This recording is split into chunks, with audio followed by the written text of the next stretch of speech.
मैं यूपीएससी के बारे में ये कहना चाहूँगी कि बहुत सारी धारणाएं हैं कि आपको दिल्ली जाना होता है, कोचिंग लेनी होती है और बहुत सारी चीज़ें।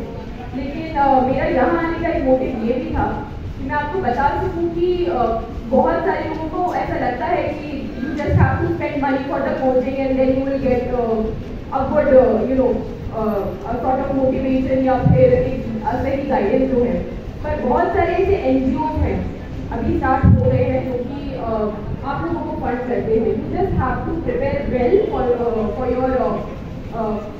योर एग्जाम और साथ में एनसीईआरटी वगैरह पर भी प्रिपेयर करनी है। आप अगर कोई एग्जाम क्वालिफाई करते हैं तो आपको मौका मिलता है कि आप मुफ्त में अपनी कोचिंग वहाँ से कर सकें।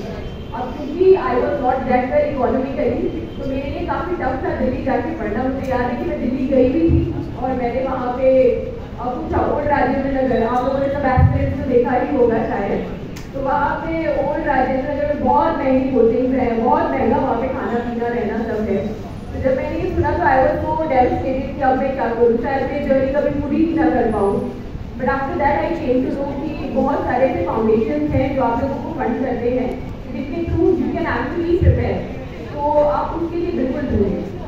तो वहाँ से मेरी जर्नी स्टार्ट हुई और फिर होते होते चौथे अटेम्प्ट में मेरा फाइनली यूपीएससी क्रैक हुआ। तो पहले 3 अटेम्प्ट में मैं प्री क्वालिफाई नहीं कर पाई थी क्योंकि मेरा कभी जीएस हो जाता था, पर सीसैट नहीं होता था, फिर सीसैट हो जाता था, जीएस नहीं होता था। तो पहला स्टेज जो था बहुत बड़ी हर्डल बना हुआ था।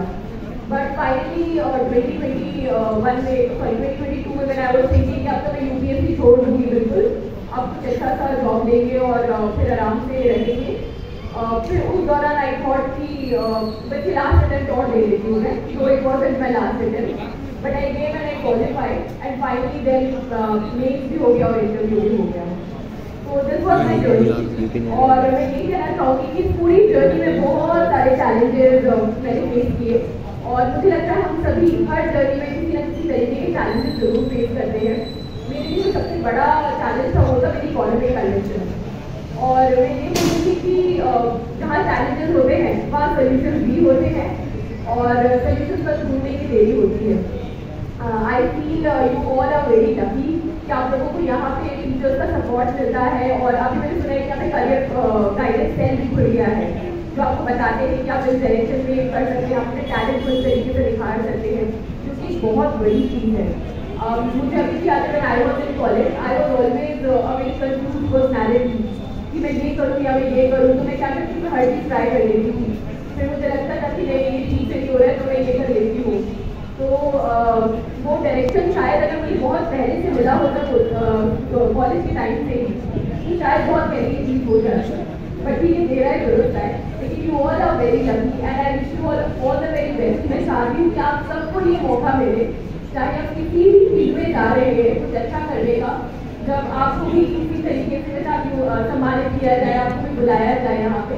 And I have this faith कि each one of you all the students who are here उन सब में कोई ना कोई टैलेंट है and you all can do much much much good in your life.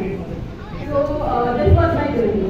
Now I come to this UPSC phase, जो कि आज का टॉपिक भी है कि किस तरीके से यूपीएससी की शुरुआत करें, किस तरीके से आगे बढ़े और क्या क्या एग्जाम में चैलेंजेस होते हैं, किस तरीके से आपको डील करना है।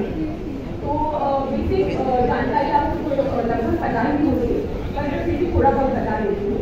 एलिजिबिलिटी ये होती है कि you have to be a graduate, इसके बाद ही आप एग्जाम दे सकते हैं। 21 वर्ष इसकी मिनिमम आयु है और आपको जनरल कैटेगरी में आपको 6 अटेम्प्ट दिए जाते हैं और ईडब्ल्यूएस के भी 6 अटेम्प्ट दिए जाते हैं, कट ऑफ थोड़ी कम जाती है। उसके अलावा ओबीसी में आपको 9 अटेम्प्ट दिए जाते हैं। इस एग्जाम के 3 स्टेजेस होते हैं, प्रीलिम्स, मेंस और इंटरव्यू। तो पहला स्टेज होता है प्रीलिम्स, जिसमें 2 एग्जाम होते हैं। एक होता है आपका जीएस जनरल स्टडीज, जिसमें जनरली आपके 6 सब्जेक्ट होते हैं, तो फिर आपके सिलेबस में मिल जाएंगे। और एक होता है आपका सीसैट, जो कि बहुत ही मोड ऑफ कंटेंट बना हुआ है आजकल, तो this is becoming very tough for aspirants to qualify. तो मेरी उम्र से इसका लेवल इतना बढ़ गया है कि now it is touching the level of CAT and exams and all. But yes, UPSC है one of the toughest exam of the world, तो लेवल तो पढ़ना बिल्कुल लाजमी है, पर ये कि हम भी अपनी तैयारी पूरी रखेंगे। तो if you are tough then we are much tougher, ठीक है। तो दीज आर द 2 लेवल्स जो कि आपको क्वालिफाई करने होते हैं पहले स्टेज में। CSAT इसलिए इम्पॉर्टेंट है क्योंकि इसमें आपको 33% मार्क्स चाहिए होते हैं क्वालिफाई करने के लिए। And if you don't qualify CSAT तो आपका GS में चाहे कितना भी हाई स्कोर है वो चेक भी नहीं होता है, ठीक है। तो आप ये ध्यान रखें कि आप दोनों चीज़ों में बराबर मेहनत करें, आप GS को भी टाइम दें और आप अपनी CSAT को भी उतना ही टाइम दें। और कोशिश ये करें कि जिन बच्चों का मैथ्स कमज़ोर है वो लोग मैथ्स अच्छे से करें, क्योंकि मैथ्स मेरे लिए बहुत बड़ी हर्डल रहा है। तो मैं CSAT ही अपने पहले 2 अटेम्प्ट में क्वालिफाई नहीं कर पाई थी। तो मैं यही कहूँगी कि आप अच्छे से दोनों सब्जेक्ट को बैलेंस करके करें, तभी एग्जाम होगा। और दूसरी चीज़ ये है कि सोर्सेज प्रीलिम्स के क्या क्या है। तो बेसिक सोर्स होते हैं आपके NCERT, और NCERT जनरली लोगों को कंफ्यूजन रहता है कि पुरानी पढ़े या नहीं पढ़े।